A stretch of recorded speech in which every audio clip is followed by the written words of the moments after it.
We can also look at investing via stocks. Stocks are part ownership of a company. They come in units referred to as shares, and money is earned through dividends that are paid out, which are a portion of the profit made by the company, and also by selling shares, because the price per share changes as the perceived value of the company changes.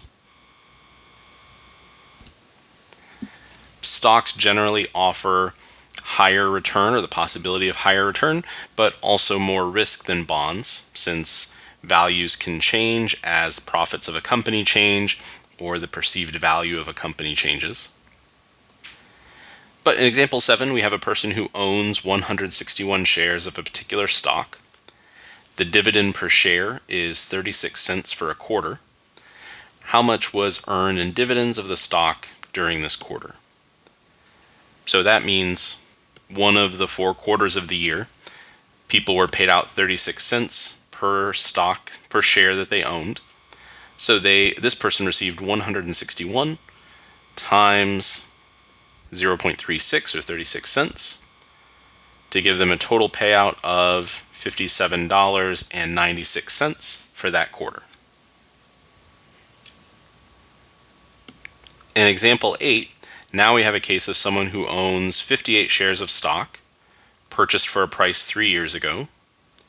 We're given the total of all dividends earned from that stock per share, and then that stock is sold. So what we want to determine from that information is how much this person earned in terms of both dividends and share price combined. To figure this out, we can look at how much they sold their stock for. So they sold their stock for $51.20 per share times the 58 shares that they own. But we need to subtract from that the $49.09 that they paid per share when they purchased everything 3 years ago. So from buying and selling those shares, they generated $122.38. And then over the 3 years that they owned the stock, the dividends were $2.34 per share. So they also generated $2.34 times each of their 58 shares for $135.72. So adding those two values together means that they made a total of $258.10 over that 3-year period from owning, receiving dividends, and then selling those stocks at a slightly higher price. We can calculate the return on investment for these stocks. We need to know the future value and the initial investment, the initial principal. So the future value is just the profit that they made, or the money that they brought in, I should say. So that's the $51.20 that they sold each of their 58 shares at, plus the $2.34 that they made off of each of their 58 shares.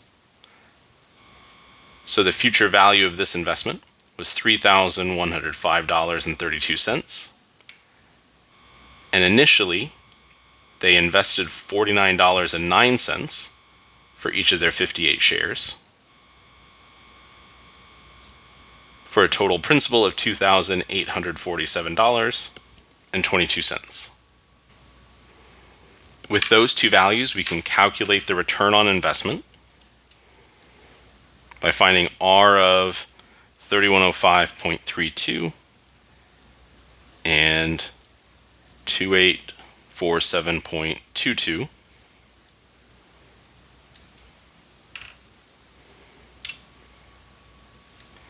which gives us 9.06, or approximately 9.06% as a return on investment.